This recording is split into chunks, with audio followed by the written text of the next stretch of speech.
People ask me all the time, what place in the world has the most dangerous wildlife? And the answer to that question is always an easy response. Australia. Even after all of our trips to Australia, I'm able to share with you our most intense filming encounters, ranked from dangerous to absolutely lethal. And some of those encounters push my pain tolerance to the absolute limit. In fact, many of them could have ended very badly. Welcome to Brave Wilderness Wild Files. Among the millions of insect species across the world, Australia is home to some of the most aggressive. Across large parts of eastern and southern Australia, from forest trails to even backyards, there's a particular species of ant that looks absolutely menacing. And on one of my recent trips, we came across a massive anthill that happened to be its home. This is an insect with one of the most painful stings on the entire continent, the bulldog ant. Its body is tall and muscular, carried high off the ground like it's ready to pounce. The head is oversized and angular, dominated by a long scissor-like mandible that remains open as it moves across the surface. And those jaws aren't just for show, they are built for force and to tear. But their threat goes well beyond their menacing appearance, for they actively pursue anything they perceive as a predator, which is exactly how they earned the name bulldog ant. When they do decide to attack you, it's not the bite from those huge mandibles you need to worry about. What you need to focus on is that venomous stinger, which is capable of striking multiple times. And when a bulldog ant stings you, the venom delivers instant and intense pain. So when the team and I discovered what we found out to be this massive bulldog ant nest, the next step was unavoidable. I had to put its infamous stinger to the test and find out where it ranked on the Brave Wilderness Bite Sting Index. The BSI was created to compare bites and stings from insects and arachnids all over the world, combining the scores of intimidation, pain, and aftermath into a final ranking. And of course, to accurately measure this ant's sting, there are no shortcuts. I had to summon the courage to offer up my forearm and let the attack happen. All right, here we go. Holy cow, she's looking at me. Oh my gosh, look at that stinger go. I have a feeling this is going to hurt. On 3. 1, 2, 3. I remember the first instantaneous feeling of the pain. It was just so fierce. It's really got its stinger in me. And immediate. It was like a white hot heat being mainlined into my forearm.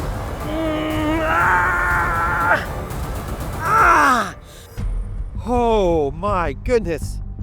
Yeah. And the aftermath was brutal. The days that followed, the discoloration, the severe itchiness. It was the real deal, and I highly recommend you avoid these bulldog ants if you ever venture through Australia. But as brutal as the bulldog ant sting was, it still paled in comparison to the sting that I took from a very specific fish spine. Along the shallow coastlines of northern Australia, in reef flats, tide pools, and sandy shores, there's a fish that most people will never see until it's too late. With perfect camouflage and absolute stillness, this venomous animal blends seamlessly into the ocean floor.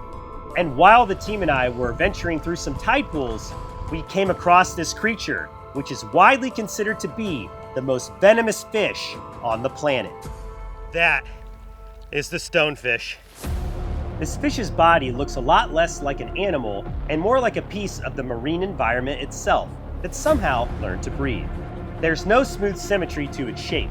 Every surface is irregular, warped, or broken up by ridges, bumps, and folds of skin. Hidden within its coral-like appearance are venomous, neon blue dorsal spines. And if you're unfortunate enough to step on one, the venom can unleash extreme pain that lasts for hours or even days. What makes it especially dangerous is how it attacks the body on multiple fronts, disrupting the nervous system, destroying surrounding tissue, and placing stress on the heart and vital organs. So when we came across this stonefish resting in the tide pool, I didn't just want to show people what it looked like. I wanted to experience this notorious pain firsthand and show the world what the aftermath of this notorious fish sting was all about. This is going to likely be the worst sting that I ever take. All right, I'm gonna go with this front spine here. Ready? This spine. On 3. 1, 2, 3. Yep. To this day, the sting from the stonefish was easily one of the most intense and scary stings I have ever put my body up against. Oh, right there is where the spine went in. God, immediate fire spreading up my fingers. I could already feel it with these 3. And it was scary. I started to go into a panic attack. I had lasting nerve damage in my fingers, and I started to have symptoms all throughout my body. I definitely believe the stonefish is the most venomous fish on the planet. I want to see how far the venom spreads before I start applying the first aid. Fortunately for me, stonefish venom is heat liable, meaning hot water immersion can help break down the proteins in the venom and stops the damage in its tracks. But none of it will stop the initial damage and the pain that it caused. And it was a good reminder why Australia is one of the most dangerous places in the world. You literally have to look everywhere you step. And the next creature we encountered carries a venom that doesn't even cause pain at all, but has the ability to shut your entire body down and stop you dead in your tracks. In tide pools along the eastern coastline of Australia, often just a short walk from busy beaches and coastal towns, lives a small ocean predator that most folks don't even realize they're standing next to. And after searching these coastlines for multiple years without success, on my 4th trip to Australia's tide pools, I finally encountered one of the most deadly and venomous creatures on the entire planet, the blue ring octopus. At first glance, this octopus doesn't look like a threat at all. Its body is tiny and compact, soft and unassuming, and easily small enough to fit in the palm of a hand.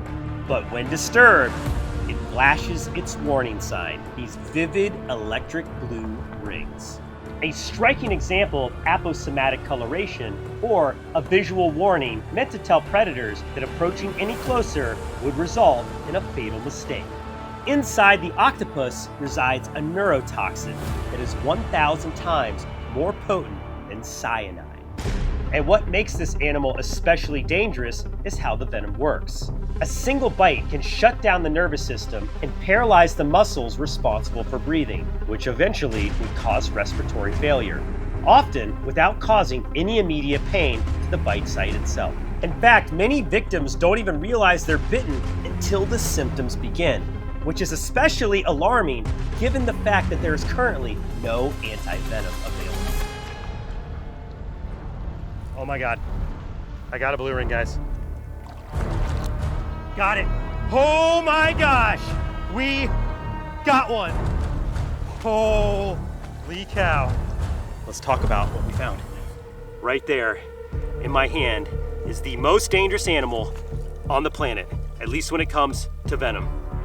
Whew. And saying all that while holding the octopus in your hand, it's hard to remember the last time I was this nervous in the presence of an animal. All right, the time has come.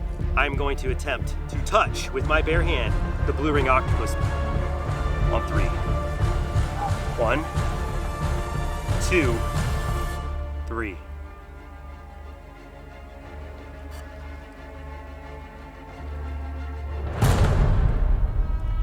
That made me nervous. All right, lid back on. I don't think I was just bitten now, but I'm not completely sure. Watching a creature small enough to vanish, like literally disappear by slipping into the crevice of a rock, reminded me how dangerous and deceptive places like Australia can actually be. Because here, some of the most lethal animals don't rely upon brute strength or force. They rely upon silence, speed, and paralyzing toxins. And the next creature we filmed in Australia doesn't just carry that level of danger, it delivers the danger with fangs. And it also happens to live in one of the most densely populated regions in the entire continent. In the suburbs and forests surrounding a certain populated city lives a spider that has shaped Australia's reputation for venom more than almost any other.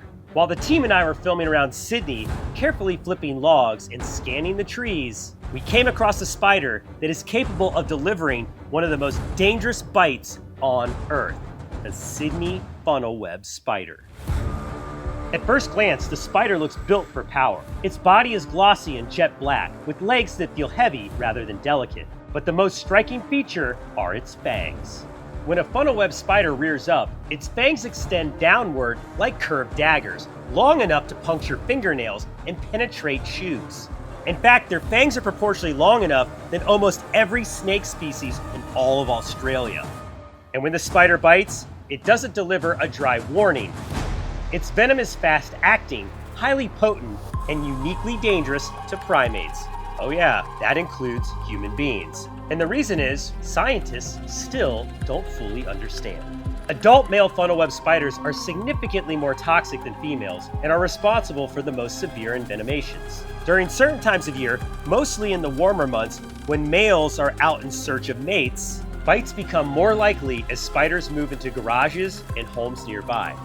Before the antivenom was developed in the early 1980s, funnel web spider bites caused multiple fatalities, especially in children. But still to this day, each and every year, dozens of people require hospital treatment from their bites. But fatalities are now extremely rare due to rapid antivenom development. After finding a funnel web spider, we carefully coaxed it into a secure container. We then transported it to the Australian Reptile Park, where funnel web venom is collected to produce life-saving antivenom.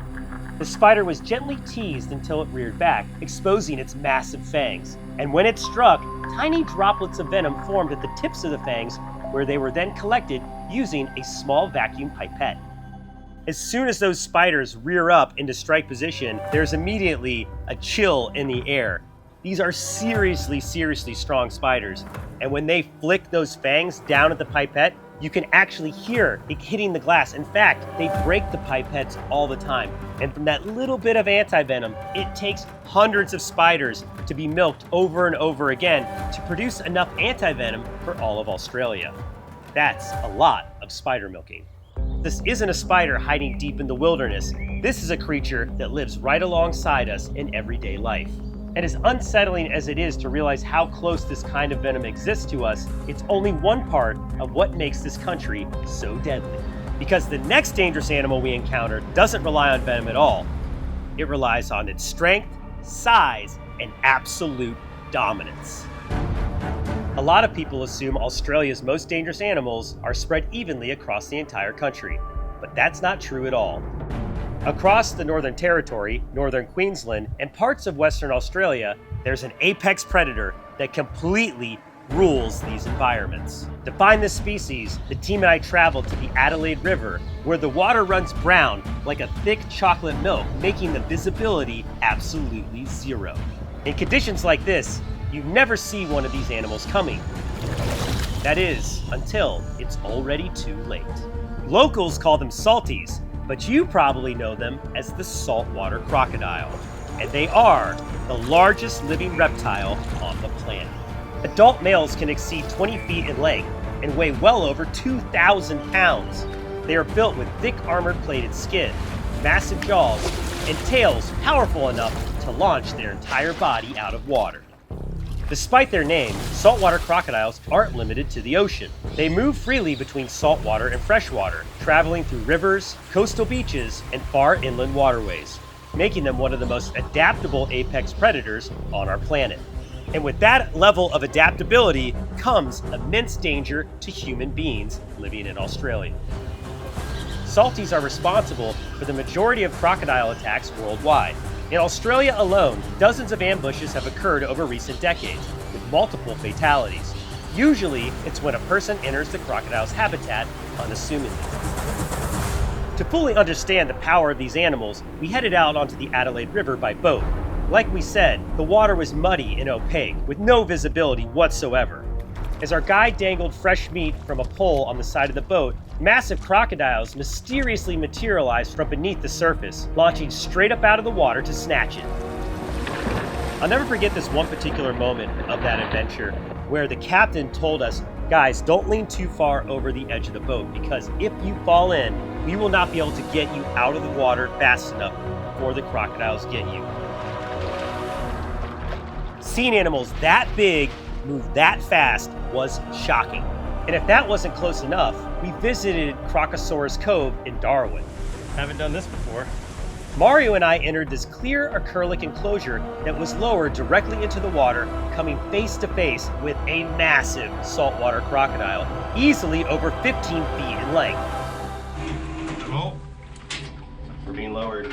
All that's separating us and the croc is the cage of death.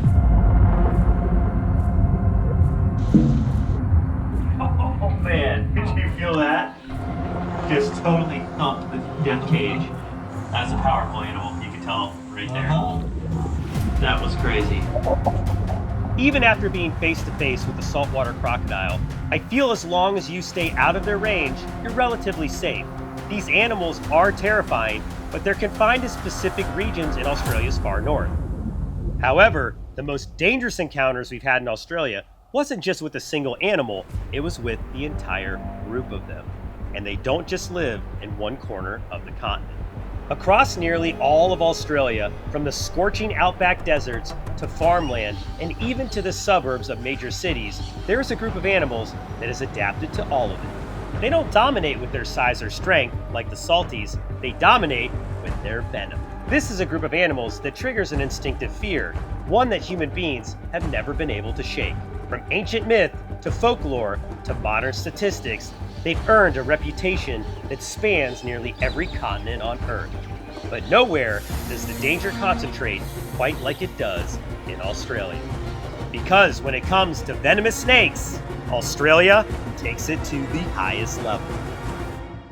One of the reasons they are so dangerous in Australia is that every venomous snake on the continent belongs to the same family, the Elapids, whose venom is highly evolved and primarily neurotoxic, meaning it targets the nervous system, shutting down muscle control, breathing, and vital organ function. These snakes evolved alongside fast-moving prey in open environments, so their venom has to work quickly.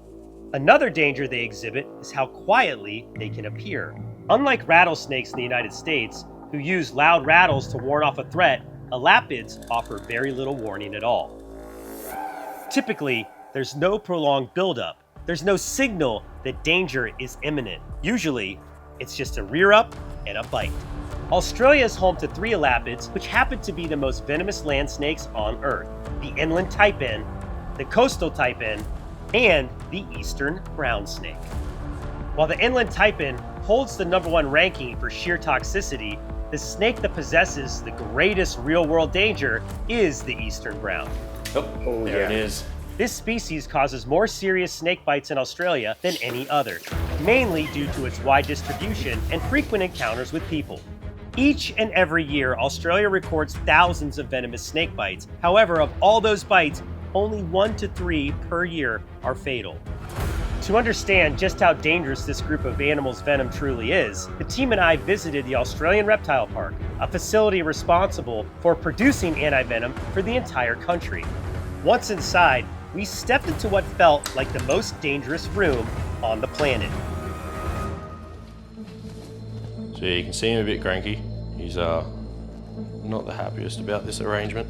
These are very large Elapids. We're talking some of these snakes were in excess of 8 feet long, and you could hear them hiss as they were darting across the floor.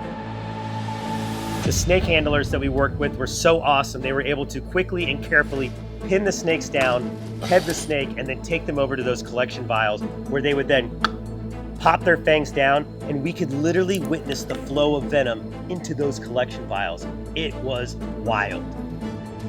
If you are bitten by a number of those species of snakes, you're going directly to the hospital, and the outcome of which is never going to be guaranteed. These are the most deadly snakes on the planet. So there you have it.